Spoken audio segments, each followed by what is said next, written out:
You're listening to the Awkward High Five podcast. You can follow along in your book. You'll know it's time to turn the page when you hear the chimes ring like this.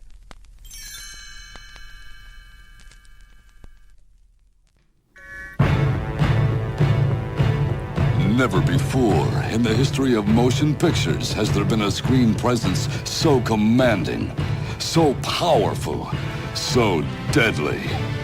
He's Conan the Librarian. Can you tell me where I can find a book on astronomy? Don't you know the Dewey Decimal System?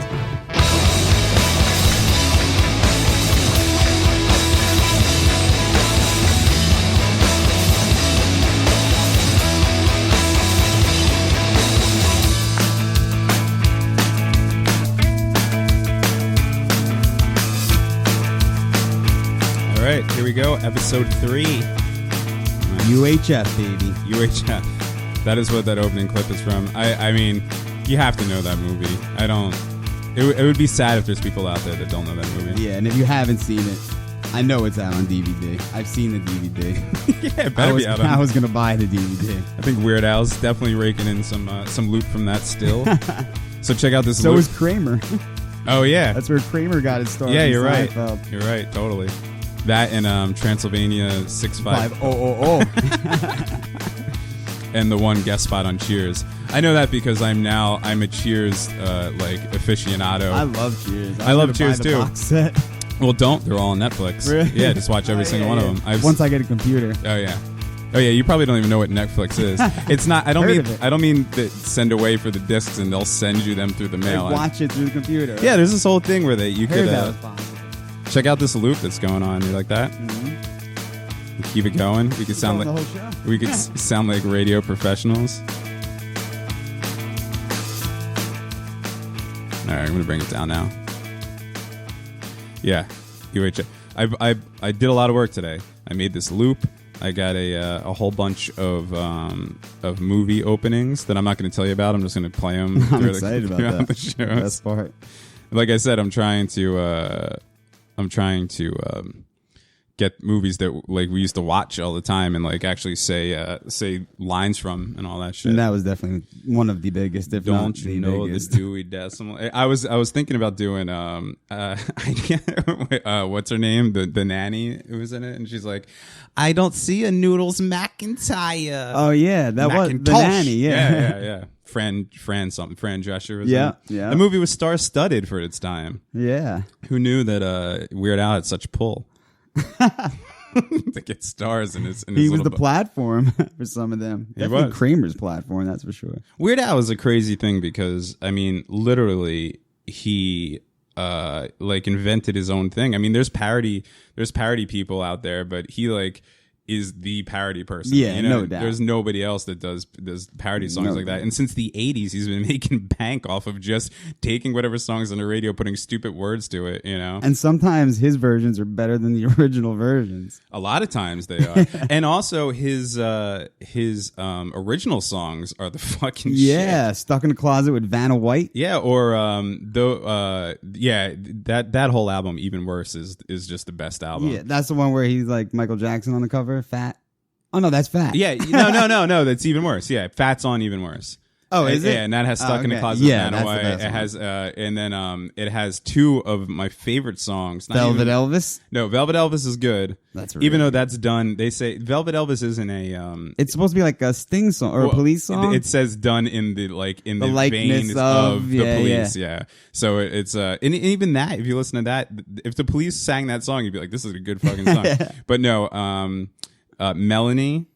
Yeah, and those are the good old days. Oh, great. Yeah, great. both of those songs are, and they're totally original. They're not even in the vein of anything. And they're just, Yeah, Good Old Days. It's a beautiful tune. Yeah. It really is. yeah. Even though he's talking about like killing his old, his fucking driving people out to the desert and leaving them tied up and shit. Dude, Yeah, some of that shit is dark. Melanie's dark too. Yeah. Melanie's about him stalking a chick across the street and then like wanting to kill her. And it's The being first time he online. saw her was in the shower reaching for some soap. Yeah. Why won't you go out? I wish we could play that, but I think I think Weird Al is probably too high of a level of suedness. Is suedness? But I don't think Weird Al would sue, being how many times he's been on the business end of that. You know what I mean? Dude, I promise you that Weird Al has nothing to do with the suing of that. Like Weird Al has so many lawyers and so much fucking shit. I bet you if he wanted to, Weird Al would like come down hard on your ass, or you'd be like, damn, Weird Al's a fucking dick. You know what I mean? Yeah. So I'm not gonna fuck around with Weird Al. Yeah, let's not fuck with Al. The last thing I want to do. And also, he doesn't age. The motherfucker never ages. Yeah, right? He just put out that new album, and it literally looks like I say literally a lot on this. I think it's a verbal crutch of. I haven't noticed. No. Yeah, well, now you're gonna notice because I say it all the time. And so he came out with a new album. Yeah, he did. What's his main parody? You didn't hear this? This No. came out probably maybe even a year ago now.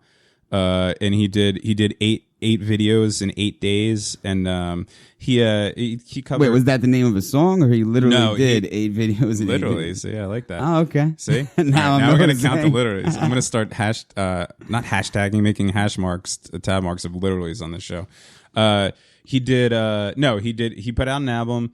And then to promote that album, he did 8 different music videos with 8 different directors, and they all had like guest cameos and stuff like that. And then he put them out 8 days in a row on different websites, which was pretty cool. So like all the big websites, like I don't know, Gawker or what, those kind of websites. No, I don't know, but Yeah, I'll take I your forgot. word for Yeah. it. There's these things on the internet that are called YouTube. websites. So when you go on the internet, there's these actual places, addresses that you go, and they'll Those give you www dot things. Yeah, right. Yeah, Exactly. yeah. So on those www dot things, Weird Al had a couple videos. Okay, cool. And they were funny. He did a what's that Lord song?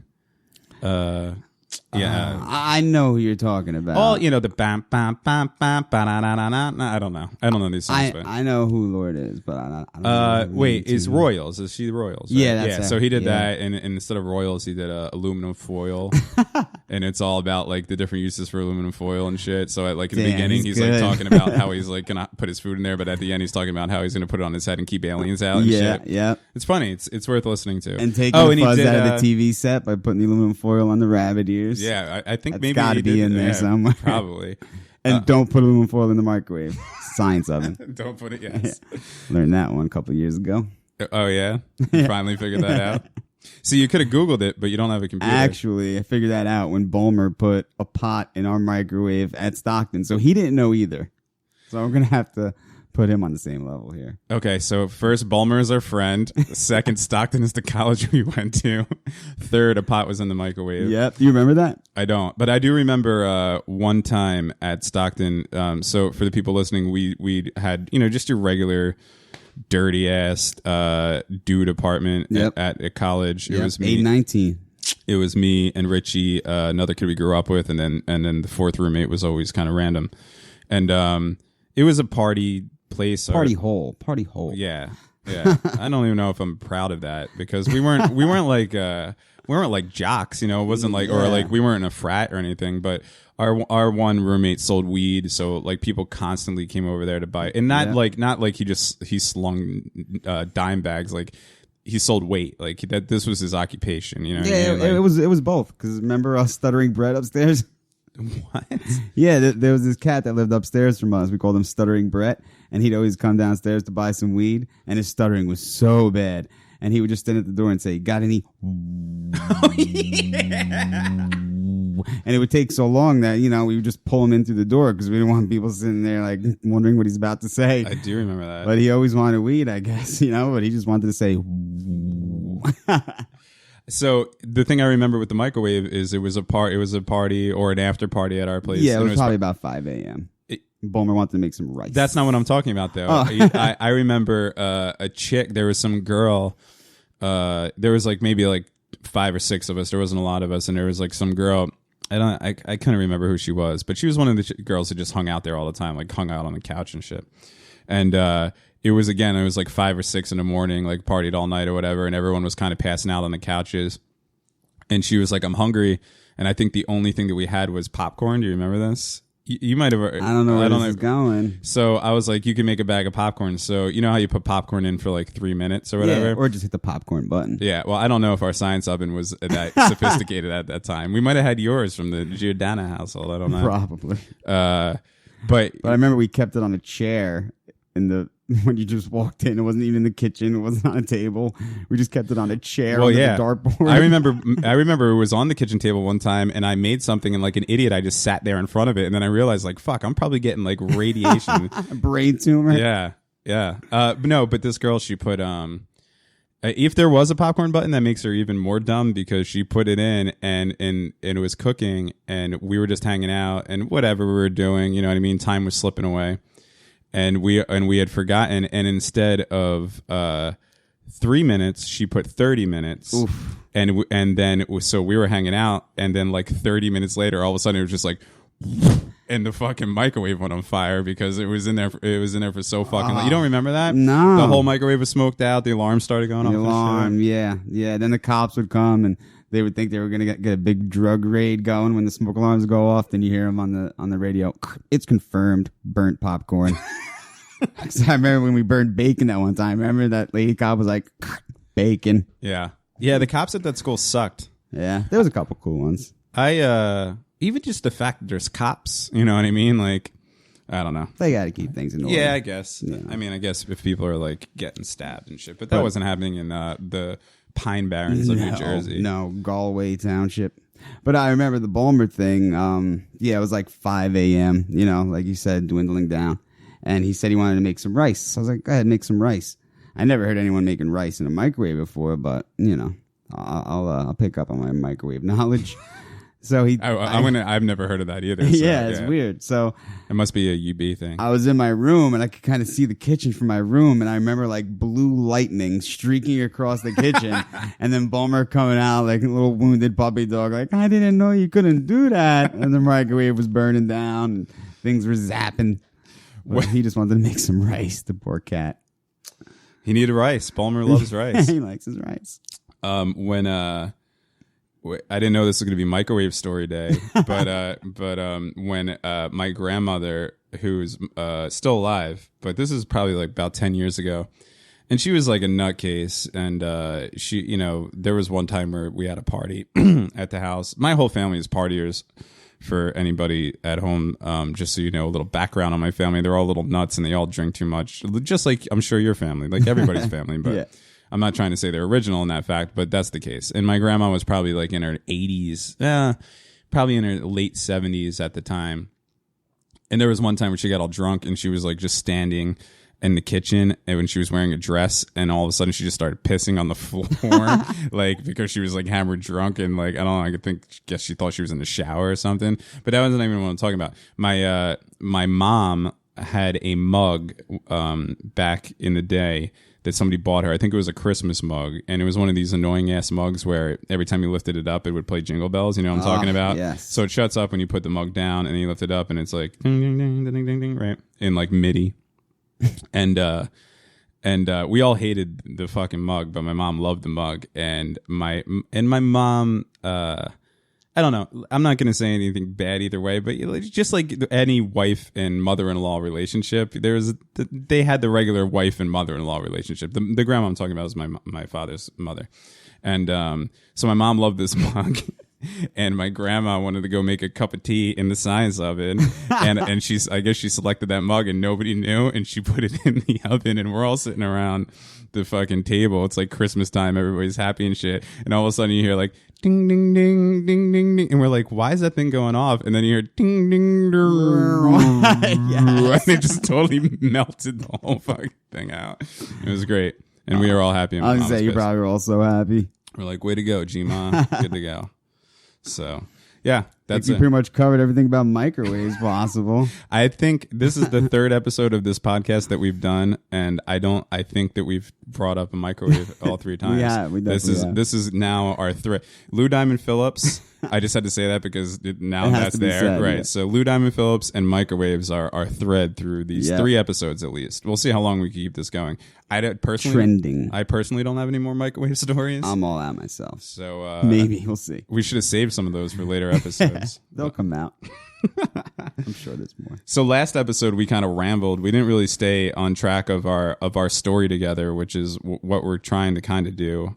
I mean, we're here to talk and bullshit and have fun, and I'm just kind of reminiscing with you, sort of. Yeah, right. And again, for anybody just listening to this who maybe hasn't listened to the other 2 episodes, me and Richie were friends for a very, very, very long time, since we were 5 years old.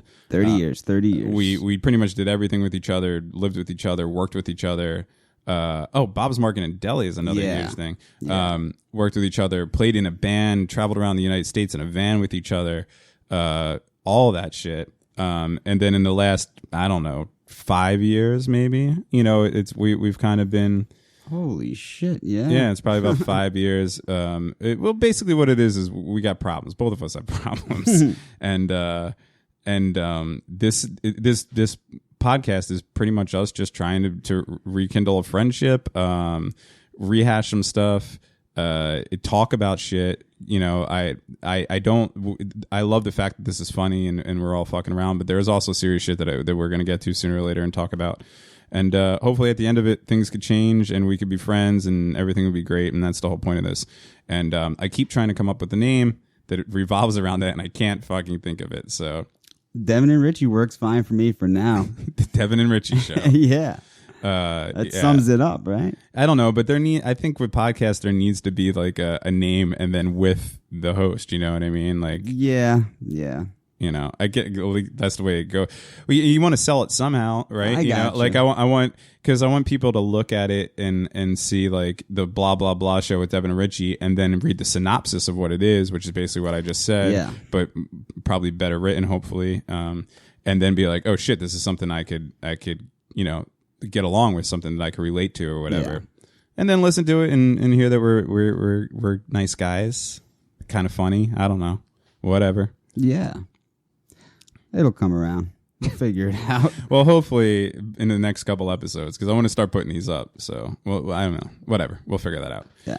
The Nameless, as of right now, the Nameless podcast. So, last week we talked about the bike thing, which it doesn't really push the story along very well, but it was, in my life, it was like a big thing. That was pretty big. And we had referenced it the episode before, so I figured it was worth talking about. Yeah. So at that point, we were in what grade was that? That was 7th grade. 7th grade. Yeah. Right. So at that point, we had been friends for a long time already, right? Mm-hmm. 7 years or kindergarten. So how old are you in 7th grade? Yeah, 7 years. I think because I'm thinking I was 12 in 7th grade. So. Well, no. Yeah. Right? Yeah, you have to be. Right? Because then you're 14 when you go into high school. I don't know. The grade thing is so fucking confusing. Yeah, because I was 12 in 7th grade, so I'm going to go with 7 years. Because you still grow up and you think that people are a year older. Like let's say like Tevis, our friend Tevis, a guitar player in our band. I consider him a year older than me. He is. But he's not. He's 6 months older than me. Oh, okay. You see what he I'm was saying? Just in a grade above us. Yeah, he's a grade above. Right, he's a grade above us. So you like school screws you up that way. Right. You know what I mean? It is tricky. But his birthday's in October. His birthday is November 1st, and mine's February. You that know whole what I mean? cutoff date thing. Yeah, right. Exactly. Yeah, So that's messed up. Because I know that for the grade that we were in, I was young for our grade because I didn't turn the age that everybody turned while you're in that grade until July. So it was over the summer where I. Right. So yeah, that's a good point. So we consider ourselves the same age because we were always in the same grade, but I'm 5 months older than you. Right. And Tevis is 6 months older than me, but he was in a different grade. Whatever. Yeah. I don't know. So it's overlapping. Doesn't matter. School's over. School's out. Man, I don't know. I've been thinking about going back. Well, it's fun, but make something of myself for once. School isn't always the answer.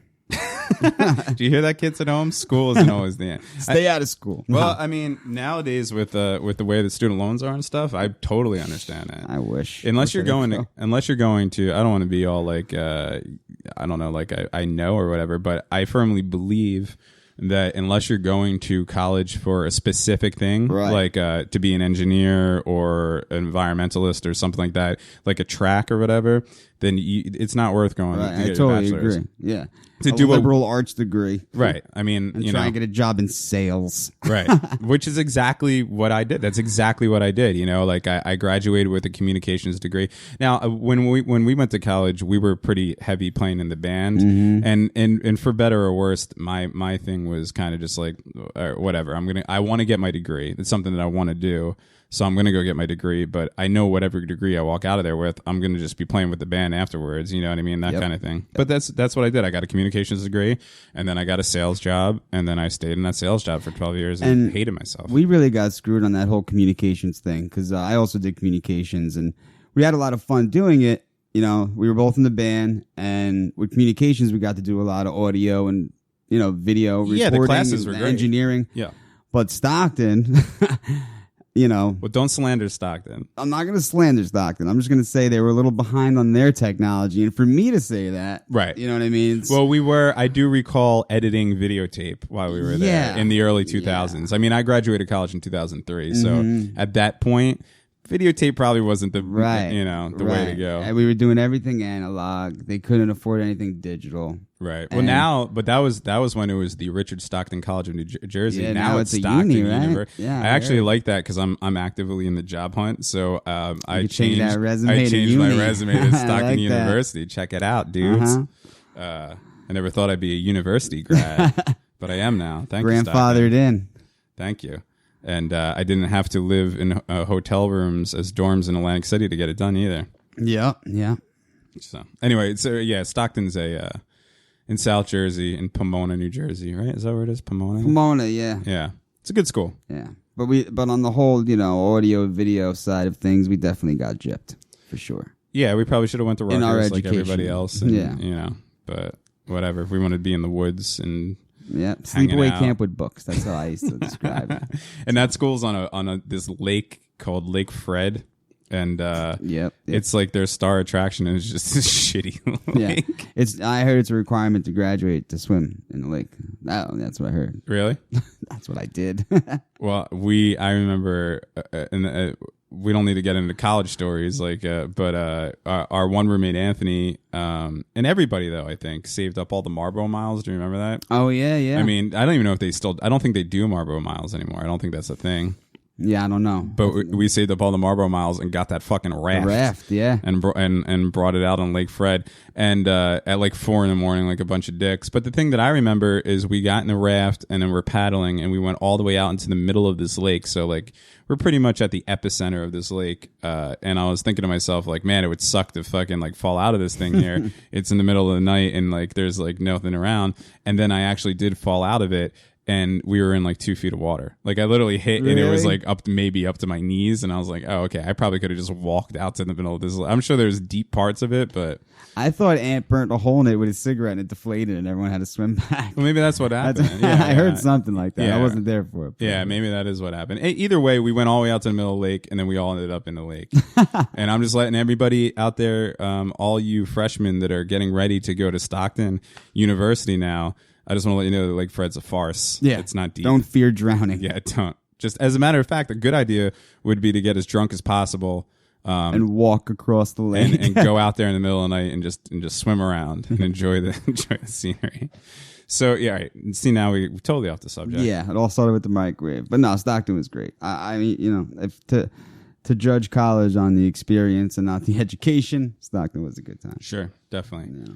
So in college, like I mentioned, in college we were in the band, and I guess that's kind of. I mean, we talked about the Stickman Comics, and that's when we started being creative with each other, and feeling each other out, like comedy wise and creative wise. But then when in middle school, around the time after the bike accident, well, when did it start? When did we start playing with each other? I would say around the time In Utero came out, because that was the big influence. I think that was like 93, right? Yeah. Okay. So we were 93. So that would have been like 8th grade. Because I hadn't decided yet that I knew how to play the drums. Well, yeah, you didn't. Yeah. Yeah. It was how did we start that thing?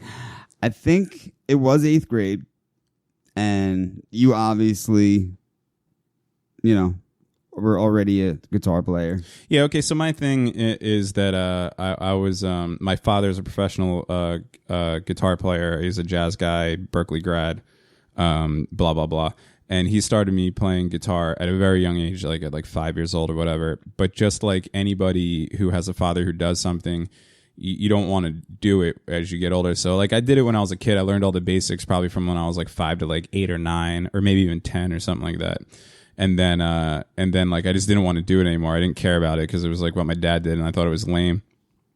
And then but that was also back when I was like listening to, you know, I was like 9 years old. I was like listening to like Anthrax. No, not even. That's not. That's what I mean. I wasn't listening to music. I was listening like when I was 8 years old. I was listening to what was on MTV. I was probably listening to like fucking Paul Abdul or some shit. Well, you know what I mean? Damn, when we were 8, I would say it was more GNR, Motley Crue, Poison. Yeah, but you know, I don't. Right, but I don't think those things. I remember as a kid the one band I remember listening to as a young. I would love to say that I was into Poison and Motley Crue and I thought we were. Later on, well, my mom was one. I remember one time we were in my mom's restaurant and they had a jukebox there, and someone put "Sweet Child of Mine" on it, and my mom said, "Listen to this band. You should be listening to this." But that was a later on. It wasn't like that hit like as soon as Appetite for Destruction came out. You know, and really, because I remember us all bringing our cassette tapes to school. Like, this band is the noise. Yeah, maybe, I guess. But I remember listening to my favorite band as a child. Huey Lewis and the News. Yes, was Huey Lewis and the News. Yeah. So that was my father was a jazz musician, and so he listened to jazz all the time. And I don't care who you are and how cool you think you are. When you're fucking 8 years old, you're not listening to jazz. It's just not happening. No. You know what I mean? Like, it's not. I appreciate jazz now. I love that art form and everything like that. But anybody who sits there and says like, "Yeah, man, I was into jazz since I was a kid," they're fucking lying. You can't. You're not that cool. It doesn't. Even the most melodic, catchy shit out there just doesn't hit you right. You know. So anyway, I wasn't listening to guitar kind of music, but then I guess maybe I got into Guns N' Roses, Motley Crue. Poison was awesome. Yeah, and most people won't admit that. Most people act like those bands suck. Well, not Guns N' Roses. Guns N' Roses has like infinite clout. Yeah. But like if you bring up Motley Crue or Poison or any of those bands, everyone's like, "Oh, I that think shit those sucks." dudes are so cool. And I, you know, and us, we eventually turned into punk kids. And so I'm sure that I've said that before, like, "Oh, Poison sucks," but I had Look What the Cat Dragged In. I fucking loved that album. Yeah. I used to love Unskinny Bop. I thought that guitar riff in that song was so rad. Yeah.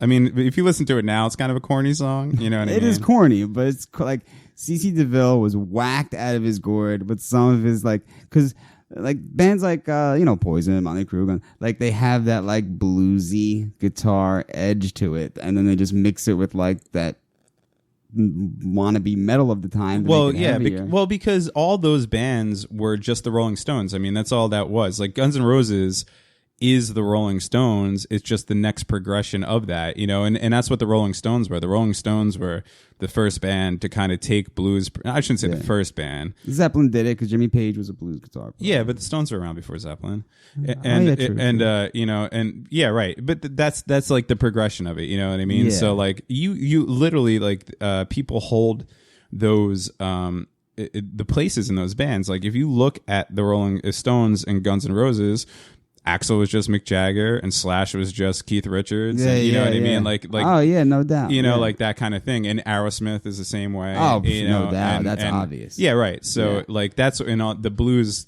influence comes from that because those early rock bands, like all the Clapton stuff and everything, all those dudes did is listen to blues in England and then bring it back over. The Beatles, I guess, are the exception. Because they were a little more bubblegum, you know. Yeah, until they started getting creative. It's weird. There's bands that are either the Rolling Stones and there's bands that are the Beatles. But I think those are the two influences, and you could really boil it back to when we're talking about modern rock music. You know what I mean? Like, you could boil it back to those two bands. So yeah, that's why and Poison was probably a little bit cornier. I would say Guns N' Roses was like the real fucking deal. Yeah. And then Motley Crue was cool as hell though. Motley Crue was cool, but they were a little bit more like corny. Yeah, like I can't stand Tommy Lee, but when you're watching Nikki Sixx rock out on stage, that dude was cool. Yeah, no, they were cool. And then Poison was like a little bit more corny, and then you got into like Rat and Warrant and all that shit, and that shit was just corny. That's when it turned into ballads, and then Heaven Isn't Too Far Away. Who's that? Nelson? Was that Nelson? I don't know. I'm guessing. That's way out into the stratosphere. Probably Warrant. But, you know, those bands, you know what I mean? Once things started getting stagnant with them, that's when Cobain came along and changed everything. Sure. You know? Like, when Nevermind hit the charts, the number one song on the Billboard charts was Warrant Cherry Pie when they recorded Nevermind. When they recorded it, because then it Nevermind knocked Michael Jackson out of the number one spot. That was the big thing. Yeah. I mean, Nevermind. All right, so for people our age, and it's got to be universal. I mean, Nevermind was just a life-changing thing, you know. And I had listened. So going back to my guitar thing, because that's what we're talking about. Whatever got me there, whenever I turned 12, 13 years old, around that area, I started getting into real music again. I had cousins who were skaters, and a couple years before that, they kind of turned me on to the Dead Kennedys and bands like that. Rage Against the Machine. I remember hearing through them the first time. Mm-hmm. That was all 93. And really, the Rage Against the Machine album came out before that, didn't it? Nope, 93. Well, then maybe it wasn't. Oh, you know who they turned me on to was Mr. Bungle, which came out, and stuff like bands like that. So then, I was growing, I was becoming a teenager, I was getting into a whole bunch of different shit, and so music became. So then I started I had a Stratocaster, and I started picking it up again, and then I started playing, and then I realized that girls liked it, so I was like, fuck yeah, this is fucking awesome. And then, but what I did is I taught myself bar chords. I kind of just like, and that was the beauty of Nirvana. You know what I mean? That right. Which I launch think any musician into being in a band, right? You know? And it's been said a million times before, but I really think that was their thing. Is like people listened to the Beatles and they were like, "This is awesome," but they didn't think I could do this. You know what I mean? Right. Especially if you're talking about like Sgt. Pepper's and albums like that that are all off the wall and shit.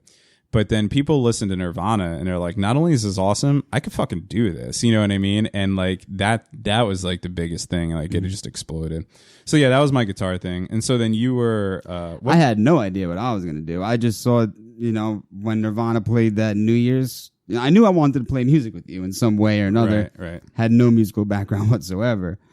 But when I saw Nirvana play that Live and Loud concert on New Year's Eve, remember, we all had it on tape. Yeah, sure. The best concert ever played on MTV. I watched it not too long ago. It's awesome. Yeah. Once I saw Dave Grohl play the drums, I was like, I want to play the drums more than anything. I want to be a drummer. It was amazing. Like how hard he hit, smashing those things. It looked so awesome. That's the instrument I want to play. So I set up the boxes in my room. I remember I had a basket on a stick to make the hi-hat sound. So that was my hi-hat, the basket. And my bass drum was just me stomping on the floor. I had a little laundry bin as my snare drum, and the rack toms, the floor tom and the cymbals were just all air drumming.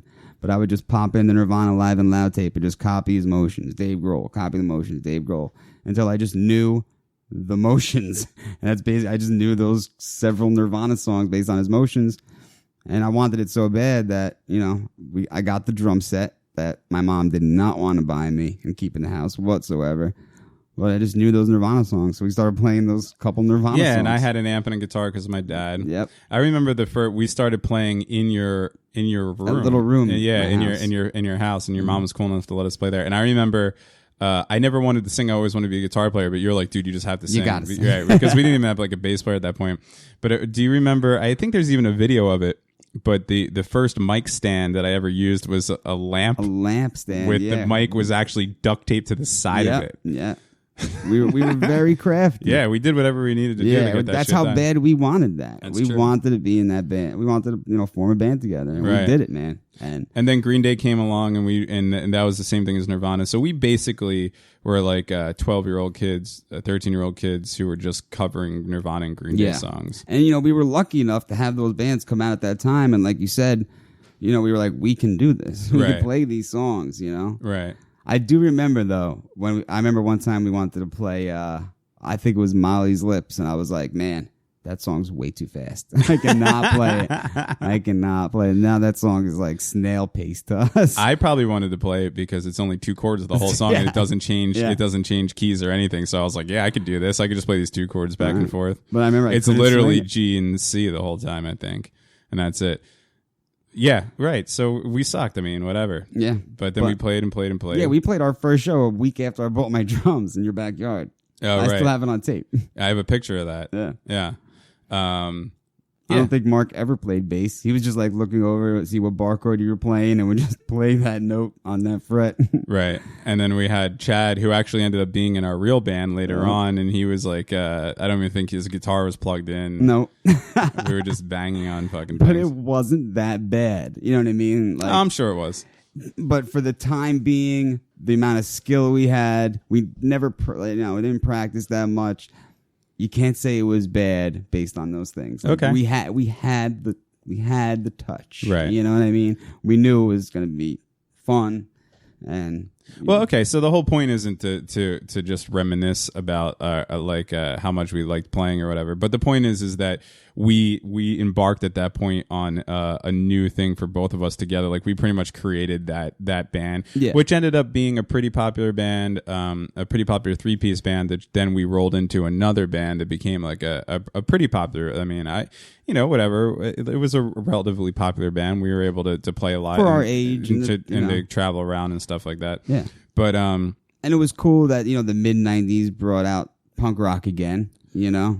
Right, because we quickly went from being 12, 13 years old listening to Nirvana and Green Day to the next year then being into all the Fat Wreck and Epitaph bands and then getting into all the old punk bands. And I mean, that's still where I am. I mean, we're talking about 20 years later, and I literally just went and saw NoFX. Went and saw NoFX a month ago, and I'm pissed off that I have a wedding on I'm not pissed off that I have a wedding on Sunday. He's a good friend of mine, but Good Riddance is playing at Asbury Lanes on Sunday night, and I'm gonna have to miss it. Oh man, I haven't seen them in so long. Right. They were one of my faves. So that's what stuck. I listen to all kinds of music, but that's definitely what stuck, and that's what our high school band was. So our high school band was called Lint, and yes, I'm aware that Tim Armstrong from Operation Ivy, his nickname was Lint, and no relation. But we didn't know that when we were kids, and we named this band. I almost said literally. We named this band.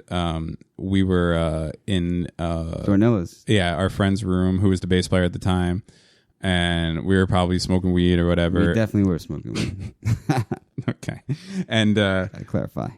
Put on the blacklight, saw the Lint, named our band Lint. That was it. That's exactly what went down. Then we put out a demo tape that went over really well. Then we put out a 7-inch that went over really well. And that's the thing that, out of all the stuff that I did in music, that is what people bring up to me the most. 7-inch, right? That's Lint 7-inch. Yep, it's unbelievable. Songs I wrote when I was 14 years old. Yep. Me and Crystal went over her friend's house a couple of days ago, and her boyfriend or fiance, whoever this cat was, he was like, taken back that I was a part of Lint. He said, I got the 7-inch in the other room. Knew exactly where it was. Now, this dude's in his 30s. Right. Knew exactly where it was. Took it off his shelf. Handed it to me. And before he even took it off his shelf, he's like, I know that 7-inch. He's like, it's got the Hazard police car on the front. I was like, yep. That's the one. Yeah. So anyway, whatever. So and then that band, we went on. Basically, the three of us in that band went on and made another band called the Grillers, which I know is the worst possible name for a band ever. And no, it has nothing to do with grilling outside and spatulas and anything like that. It's a long story, and who cares? Yeah. But that band had decent success. We recorded an album at Big Blue Meanie, which was a big studio at the time. They were doing all that like post-hardcore screamo stuff, like Thursday and Taking Back Sunday and all that stuff. They recorded our album. They did the Souls Anchors Away too. Oh yeah, right. Yeah. They've done a lot of cool stuff. It's an awesome studio. And we played, and that was our scene then. We played with all those dudes. We were playing in New Brunswick basements with those bands. Or battle the bands with all those bands that were on their way up and whatever. Yep. And that one battle we played at Club Benet, I remember that was Coheed and Cambria's like first tour for Second Stage Turbine Blade. Oh, really? Yeah, and I remember like they, that was their tour. That was their stop, but then they got like 4th place in the battle. So they played a battle of the bands, but it wasn't like, it was just so that they could play. Right.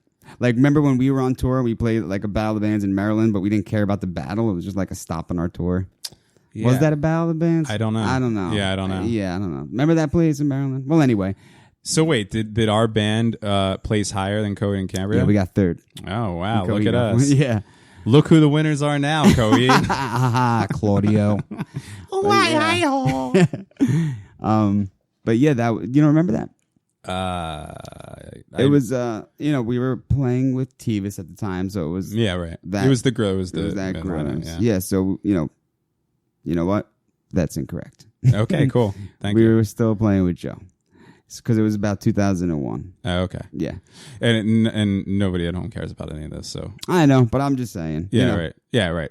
So anyway, I guess the point of talking about the band is that was really, I mean, we were close before that, but that was like real. We spent all of, and then in the meantime in high school, so let's talk about the deli.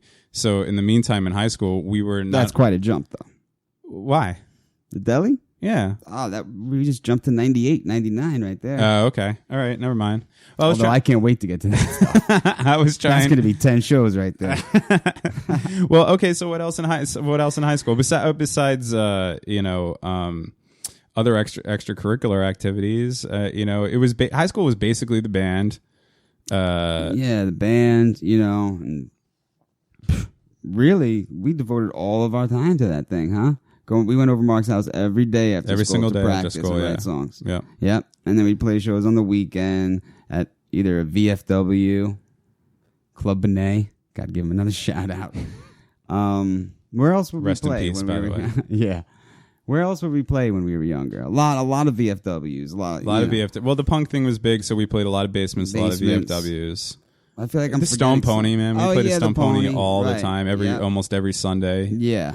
A lot of Asbury places. The Saint we play, stuff like that. Yeah.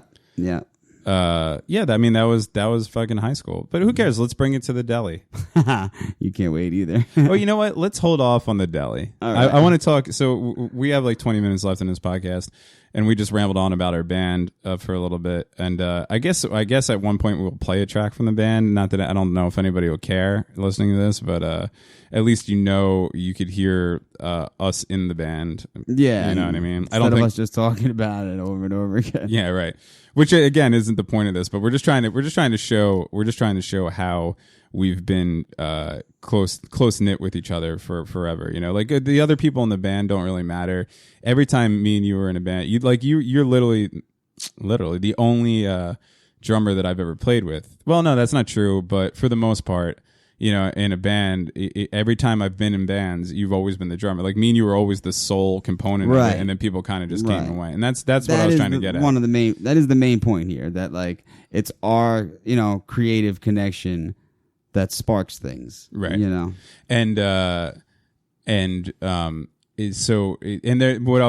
talk about the deli in the next episode. Is that there was a point in our life where we worked with each other all day, went to band practice with each other all night, and then hung out with each other for years. We're nonstop. That was it. To the point where now, and we haven't seen each other in a long time, and we're both back for whatever circumstances in our hometowns. I will still see people at the bar, and they will ask me where you are. So I'll show up and I'll see somebody that I haven't seen in 10 years or whatever, and they'll be like, "Hey man, what's going on? Where's Richie at?" And I'm like, "What? She's not my girlfriend." Like considered a duo. Yeah, right. Yeah. Like people think it's weird if they see me without you or you without me. Or I don't know if that happens to you. Maybe it's just me. Maybe they. I haven't hit the bars in a while. Yeah, that's true. But. So I want to talk. All right, so I want to talk about this before we go because I found this very interesting. There's a girl, and obviously we're not going to say her name, but I saw this on Facebook today, and Facebook is fascinating to me because the stuff that people are willing to put on there. Right. It's stunning. I have a Facebook account. I know you went like kicking and screaming into Facebook. I remember actually you this was years ago and you were all fucked up. You showed up at a party and I guess you were getting mad. This had to be like 5 or 6 years ago, and you were like getting mad that we weren't inviting you to things, but we weren't inviting you to things because you were fucked up, and understandable. Yeah, right. And but I think what you were doing, and you probably don't even remember this at all. No. But I think what you were doing is you were resisting getting on Facebook because that's the way that you are. Even stick by my guns. Right. What you do is you hate on shit and you hate on shit until like it's so overdone, and then you're like, all right, I guess. Like talking about Coheed and Cambria, you literally did that with Coheed and Cambria when everybody was listening to that band Coheed and Cambria, like back when that first album came out and everything. I hate it on Coheed. Yeah, you're like, why you guys listen to this? This shit sucks. This shit sucks. Why you listen to this? I This think shit you're sucks. thinking about Thursday. This shit. No, I hated Thursday. I don't think I ever hit because I didn't even really know who Coheed was until you played me their second record, and I was like, "This is awesome." But I don't even remember the second. Anyway, the whole point was that you're like, this sucks, this sucks, this sucks, and then like years later, when like everyone's kind of over, you're like, this shit rules, and you were doing that with Facebook. You're like, I don't understand why anybody has that. Why the fuck would you blah blah blah? What the fuck would you? I still hate Facebook. I know, but here's the thing that you were doing is I remember this because I analyzed it afterwards, and I was like, that son of a bitch. You were at a party, and with us, you showed up, and later, and you were like, well, what do I have to do? Do I have to be on Facebook? Is that what it is? Oh, you guys told me I did. No, but you wanted. Here's what I believe in my heart is that you wanted to be on Facebook and you wanted an excuse to get on Facebook. So you're making it seem like we forced you into it. No. Like you're going because you're literally going, what I got to do? I got to be on Facebook. Like just tell me if I got to be on Facebook. I don't want to be on Facebook, but if that is what I have to do, and then finally I was like, all right, fine, be on Facebook, Rich, and you were like, all right, fine. I guess I'm getting on Facebook then. I was like, this motherfucker just wants it, but he doesn't want to act like it was his I idea. Remember it. I'm guarantee you don't remember that at all. No. Your eyes weren't open at any time. Anyway, Facebook is weird. So this is what this girl wrote, which kind of stunned me. To all my friends and family, I am a terrible person, friend, and wife. I have hurt the ones I love. I am sorry for being an asshole and ruining your lives. I will be going dark on Facebook for a while. I have to fix everything. I cheated. Oof. Yeah. And this chick is dark. This chick is married and has a child. Now look, I mean, cheating, it happens or whatever, but this is the crazy thing. Airing it all out. Why? Like to me, why would you ever do that? I mean, that's an attention starver, But if you're I don't unless get that it was her either. thing, of like publicly shaming herself, maybe to like I don't know, but to anybody that would put something like that out there, and she's not. Honestly, if this was somebody 10 years younger than us or 20 years younger than us or whatever, like maybe I could kind of understand that because the newer generations are so entwined in social media that it's almost like they put it doesn't matter, Yeah. But I think that people at our age still have a little bit of like a need for privacy or something like that. And this chick's about our age; she might be a couple years younger than us or whatever. But I just totally read that, and then there's a billion comments, as you can imagine, and they're all saying stay strong. Right. Yeah. Actually, it's pretty funny. There's like all these chicks, all these girls who wrote like, you're a beautiful person. We all make mistakes, and like these long ass paragraphs and everything. And then at the very end, the last time I looked at it, at the very end, there was just one dude that wrote, "Hang in there." But so basically, the chick is admitting to the fact that she cheated on her husband. I guess. I mean, it's kind of cryptic, on Facebook. And what I was thinking about is, okay, she decided to do that, but what if you're the husband? Like, I don't like if that happened to me, and it did happen to me. It's happened to me before. Like, I would be like, let's work this out together. Yeah. And even if you did want to work it out at that point, it's like, why'd you air all this shit out, bitch? I want to talk to you ever again, That's what I'm saying. I think it would make it worse. Yeah, absolutely. Like, absolutely. Unless they came to the decision where he was saying, like, this is your penance. You have to put this on Facebook so everybody knows how horrible of a person you are. But why would you ever want that out there? Right. Yeah, I don't get the whole airing out your private life thing. And for the people that do that, like, it's the only conclusion I come up with is that it's just like a scream for attention. Like they want that, people to 30 say. comments of stay strong and prayers or whatever. Right. Emoji this and me that. Right. Because my one big observation about Facebook and Twitter and all that stuff is. And I find it to be a rule, and I have no proof behind it, but I strongly believe in the fact that the more that you say that your life is great on Facebook, the worse that your life really is. Absolutely. Yeah. Absolutely. So everybody has that one Facebook friend where they're like, obviously the hashtag blessed thing is a joke that everybody makes now. But seriously, people, we have a friend that puts pictures up and puts hashtag blessed. and you know, it's just crazy the way that people will go out of their way to be like, check me out. This is, you know, I mean, life is great. I love, like, whenever somebody puts something up and they're miserable. Right. That's what I mean. Whenever somebody puts up a picture, and it just every once in a while, if you put up a picture of your girlfriend or your boyfriend and say like, I love this dude, I love this girl, that's cool. You know what I mean? I've done that before. But if you're every single day putting up pictures of like, this is my man, nobody in the world makes him happier than me. We have the best relationship ever. All that shit. That relationship is terrible. You know, yes, you know that how bad that relationship is. It's almost like a barometer, like the other way, to be able to tell that. You know, Right. Which is what's weird about this post to me is you know, is it not that bad? I don't know. I've honestly never seen somebody that people write cryptic shit on Facebook all the time. You know, they kind of get those responses like, oh, it's going to be okay and all that stuff and stroke their ego and everything. But this was like a straight up declaration. Like, Right. you know what I mean? Like, I fucking cheated. I don't know. It's a mountaintop screamer right there. Well, yeah, it has to be just a cry for attention. What else can you come up with that kind of Well, stuff, I mean, I know? guess she apparently cheated. Yeah, that's kind of clear. I don't know. You know, unless she, you know, was playing cards and she cheated. Yeah, maybe that's what it is. Blades. They were playing Monopoly and she stole from the bank. Yeah, And that's it. But I doubt that's it. I don't know if that would wreck her family and her life and make her such a horrible person. Right, though. right. I mean, everyone slipped a 500 every once in a while. You know, I don't know. You got the fake arm on the table. The whole cheating thing is weird. Like I was actually talking to a friend of mine on the way back from a road trip that I went on, and I was saying, like, I don't think that there's a way around cheating now in this era. You know what I mean? Because and social media has like a big part of that, to the point where I'm a single guy now. I went through a really bad breakup probably about a year ago now. I mean, not a little less than a year ago, and there was cheating involved and stuff like that.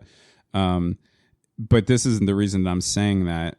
Because I think every relationship that I've ever had, there's been cheating involved, whether it was on my side or the girl's side. You know what I mean? And I think I was saying to my friend when we were driving home that honestly, I think that if I'm ever in a relationship again, by default, it would have to be an open relationship. Does that make any sense?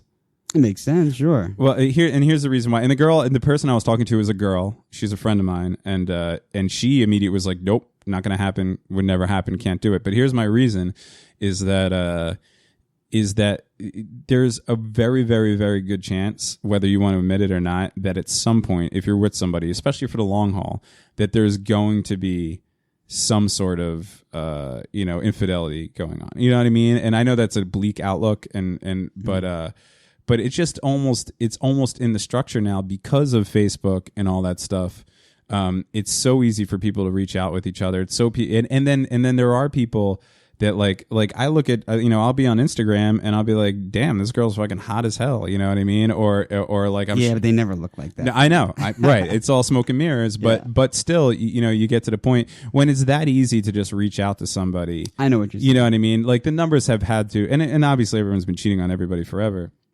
But nowadays, I think, and so here's my thing on the open relationship, and I'm not trying to make like a grand statement here or anything like that, but like I feel that just having that agreement can take away anything bad that could happen that way. You understand? I know what you're saying. Yeah. So like we know it takes away the fear, it takes away the anxiety. Right. There's a couple that I know that are in, and I'm using air quotes here, an open relationship. What are those, flying shrimp? And the reason why I'm using air quotes is because they've been married for years. You're quoting all this? No, I just like now I'm just working my fingers down. out. Yeah. They've been married. Yeah, they've been married for 10 years. No, they've literally been married for 10 years, and they've had an open relationship that whole time. But they've never done anything with anybody else. But I think the thing is that just having that option, so like it almost number one, it makes it not so adventurous and right. It takes away the taboo of it, which is a very Right. big thing, Yeah. and then also it really makes you think about it because you know that you're going to discuss this. You know what I mean? Like an open relationship, at least by my standards, isn't like, okay, you could just go out and get drunk at a bar and go home and fuck somebody and then we'll talk about it later. I think it's more of a having enough openness with each other to be like, listen, I kind of have feelings or an attraction to somebody else. I'm thinking that I might want to do something about it.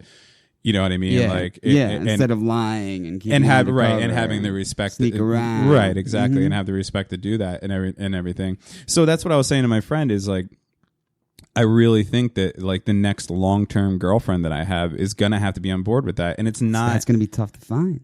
I know. I don't, and well, it would have to be even if you propose that to someone and it seems like a good idea to them, they're gonna be like, no way, just to not seem like they're into that because they don't want to look like they're into that, which would make them look like a slut. Right. Well, I think what girls think. And I haven't proposed this to anybody. There's nobody in the fucking chamber. There's, you know what I mean? Like the, as far as like girlfriend relationship wise goes. But I think what girls would immediately think the default would be that, oh, this guy just wants to bang other girls while he's with me and he wants like an excuse to do that. Yeah. But that's not the truth. Like for me, I think the open relationship thing would be, in order to find somebody who's like who has the mental capacity to actually hold a real relationship and not have things crumble apart by cheating on somebody. I don't know. I understand what you're saying. I understand it. But you don't think it's going to happen though? It's going to be tough. It could happen, but I would think it's a very difficult find. Very. Yeah, I guess. And like I said, this girl that I was talking to, unless you find them online. You know what I mean? Where you propose it online and someone else, or like that's an upfront thing, like because I was thinking like, you meet some girl, you hook up with her a couple times, and then things start kind of getting like a little bit more serious and stuff like that. I'm thinking like that would be the time that I would like kind of, and also I think it would be a good test of, I don't want to say intelligent because I don't require some like overly intelligent woman, you know what I mean? Although it would be a great but it would be a good test of moral fiber. Right. That's the thing. Like it's not saying that, okay, like we're going to be in this relationship, but we could go out and have sex with other people. It's more saying that if this comes up, we're both going to be mature enough to discuss it. Right. And if we feel like it's inevitable, then hopefully we'll both be mature enough to get through this. And it's nothing to fight over. Because if you take sex out of the, and like I'm going to be totally honest here, my ex fiance cheated on me, and from what she says, she didn't even have sex with the guy. She just hooked up with him. But whatever, none of that matters. And just so you know, he didn't even come inside of her. Yeah. But I think back on that sometimes, and it has nothing. Even if she did have sex with this guy, it has nothing to do with the sex. I'm sure at the time I was pissed off. You know what I mean? And you go through that like fucking Eyes Wide Shut thing where you're just picturing fucking Nicole Kidman and that dude, and like freaking out, and then that fucking song keeps going, and then you wear masks and go to a hooker party. But I know exactly what you're gonna say. Let's continue. What? So it's not the sex. It's for me. It was when this happened for me. She was out. I knew that shit was up. I was calling her. She was in Manhattan. I was in Jersey City. I had no idea where she was. And so I was up the whole night worrying, and when I look back at it now, it's just tell me, just be on. You know what I mean? That's what you want. Like, just be honest. Right. Tell me. Right. Exactly. I'm not an idiot. Right. Exactly. Yeah. It's the trust thing. It's the trust thing. So if that's what it is, it's like you know how they say that like I don't think many things revolved around sex actually have to do with sex. You see what I'm saying? Yeah. So like cheating, I don't think that so much has to do with sex. I mean, like do you really, like, if you have an okay relationship with somebody, like it's not the actual physical thing of having sex with somebody else isn't going to be the most gratifying thing in the world. It's more like we talked about, either the taboo, or maybe you're trying to make a statement, or like maybe you're trying to get the attention of somebody and be like, listen, like, or whatever. And it's like they say with rape too, like they say that rape isn't a sexual act, they say that it's a violent act, like it makes sense, right? And rape scares the shit out of me. Yeah, it's the worst thing in the world, obviously. I didn't mean to get dark during this episode, but you know what I'm saying. So I feel that in an open relationship, and if any of you ladies out there are listening and are into this, sooner or later we're gonna have a phone number to call. So just call old Dev up and we'll talk about it. But yeah, I think as time goes on, just the way that just the way that we're progressing as a people anyway, you know, like as far as like gay marriage and all that stuff is like now becoming the norm. Yeah, I feel like that's in the future, that's going to have to be monogamy's going down the shitter. It's going to have to be a big part of things. And I know there's a lot of people out there that are that progressive now, but it's still the minority, you know? Oh, absolutely. But absolutely. I don't think that, and again, I might, you know, might be looking at this through a negative aspect, but I don't think that's something that you're going to have to discuss with your partner no matter what, and it's going to come up in anybody's lifetime. So you have two options.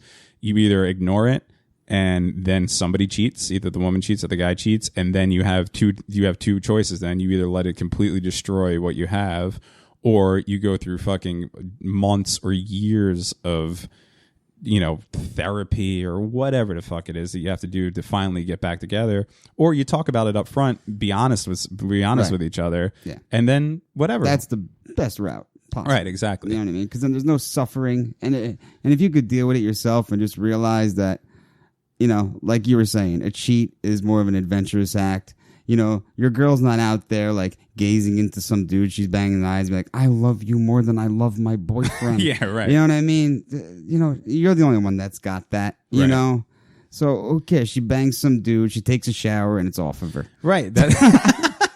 That's what I mean. That's what I mean. The actual sex part of it, I don't think, I mean, it's a big deal. I'm not writing that off. It's, you never would want somebody that you're in love with to have sex with somebody else, unless you're swingers, right? You know what I mean, or something like that.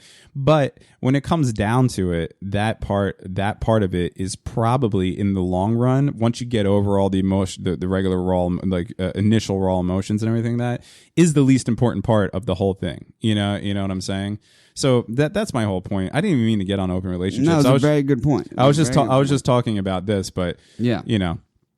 And honestly, I think that's something that I'm going to look for, and I'll, if I get into a relationship while we're doing this podcast, hopefully we're doing this podcast for a long time, so hopefully that comes up. I will keep you guys updated on that, because it's we could both bang her. It's no friends. I'm just kidding. No friends. I'm actually in a point in my life where I have no desire to cheat whatsoever. Well, that's good. Yeah. And I grew up a rascal, if you will. Right. You know what I mean? I'm not going to get into depth on that, but I don't. In case anyone listens to this, I don't want to hurt anyone's feelings. Right. But I'm actually at a point where I never think about it. I have no desire to do it, and it makes me feel good about myself. Yeah. I mean, you get to that point. Like I even looking back at every time that I've ever cheated on a girl, and it's not like I was, by the way, we're coming to the end here, but we could go a little bit. Think of a song to go out on. Oh, damn. Yeah. I thought you had that lined up. No, I don't. Maybe we'll find a Weird Al song. No, we can't. We're gonna get sued. Yeah, I'm telling you, we can't play Velvet Elvis. We can't use anything that big. Man. I'm already worried about the bear versus shark. Well, what was I saying? Oh, every time that I've ever cheated on somebody, and again, I'm not acting like I was fucking like Don Juan or some shit. You know, it happened. Don Juan Delanucci. It happened a few times. Most of it happened when I was younger, and it doesn't matter anyway. Like you look back at high school, early college relationships, and who gives a shit anyway? Right. People that do when they're older are people that didn't do when they're younger, just like any other taboo. Here's another thing. Here's another thing about cheating that I think would be beneficial in an open relationship is on the other side of the coin is when you're the cheat, unless you're a complete sociopath and completely, you know, detached from human emotions and everything like that. I know in my case, in my situation, I had one relationship where I cheated a lot. It was a pretty volatile relationship, and we were on whatever, it doesn't matter. But I know that this girl probably never cheated on me. Yeah, this girl probably never cheated on me. She wasn't even like an overly sexual girl or anything like that. And but I cheated on her, and a few times throughout our relationship. And it wasn't a perfect relationship, so I'm not trying. You know, I don't seem like I was like I don't want to seem like I was in like some nice relationship and I was cheating. It was like, you know, we were on and off and all that shit. But what ended up happening to me was that I got so paranoid over the fact that she was cheating on me. You know what I mean? So it's almost like, Oh, that you try and lay down the insurance policy. well, no, it's not even that. The It's insurance lay. It was because I was cheating. So Oh, it's yeah, it's yeah, like yeah. it's like when if you're a thief, you always think somebody's going to steal from you. Of course, you know what yeah. I mean. So like that takes Yeah, that. that's a huge part of cheating. Yeah, right. On the other side, because you always think about the victim being the person who was cheated on, but there's a lot of if you care, again, if you're not a sociopath, there's a lot of stuff that you end up going through, whether you recognize it or not, it's subconscious or not, being the cheater. So that takes that. If you have an open forum to talk about these things, it takes that away too. Right, right. I don't know. That's all I have to say. We don't have to talk anymore No, about it's a cheating. very, very good point, though. Very good point. Anyway, yeah. So this, I'm interested. I'm going to. I don't check Facebook often, but I'm going to be looking at it and seeing any updates that happens with this girl because I'm stunned that somebody would put something that Right. private on Facebook. Right. Where you're where you're like, everybody. The thing with Facebook, Everyone you know. and not even just people you went to high school with, like, and now everybody's on Facebook. Parents, grandparents, fucking, the Colleagues. the whole thing. Your It's- boss. Yeah. Yeah. Hey, boss, I'm a cheater. So, By the way, I wrobbed the petty cash drawer. so you were 5 minutes late today, and I saw you fucked another guy last night. So, can you come to my office? We're going to talk about that. Congratulations on being a scumbag. All right. What song are we going to go out on? Do you have any last thoughts if you want to add anything to this? No. This is our third episode, and it's the first time that we got a little bit serious. to talk Yeah, about a no, I serious enjoyed subject. that. I would like to go out like that. Let it marinate. Yeah, I don't know. What song should we listen to here? Pick one. Hurry up. Let's see. Let's listen to a little bit. Not big. It's got to be obsolete. Right. Oh, here we go. Because I was actually trying to play this before. Because I was saying, this is one of the few Dead Kennedy songs that I do like is Moon Over Marin. Oh, okay. We could do that. Hopefully, although the Dead Kennedys are always fighting over money and stuff, so they might sue our ass. But who knows? Who cares? No one's going to listen to this right now anyway. Right. All right. So third episode of the Unnamed Podcast over with. Hi, I'm Clark. We will talk more about our life and work up to the things next time. We're getting into the band thing. We're going to hit the deli. The deli's definitely going to be interesting. Yeah, Bob's Market and Deli is an interesting Definitely. time and all that. So, yeah, anyway, third episode, Nameless Podcast with Devin Ritchie. Thanks for listening, and we will be back soon. And I'm waiting for this gym guy to stop talking. Anyway, see you next time. Like,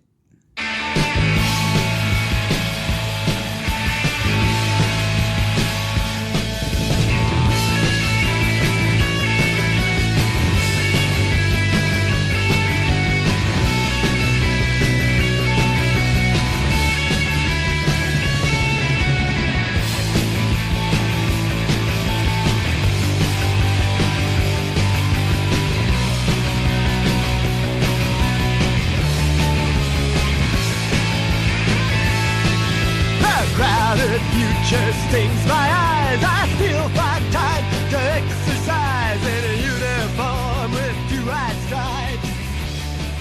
Unlock my section of the sand. It's fenced off to the water. Thanks for listening to the Awkward High Five podcast. For more episodes, visit awkwardhighfive.com.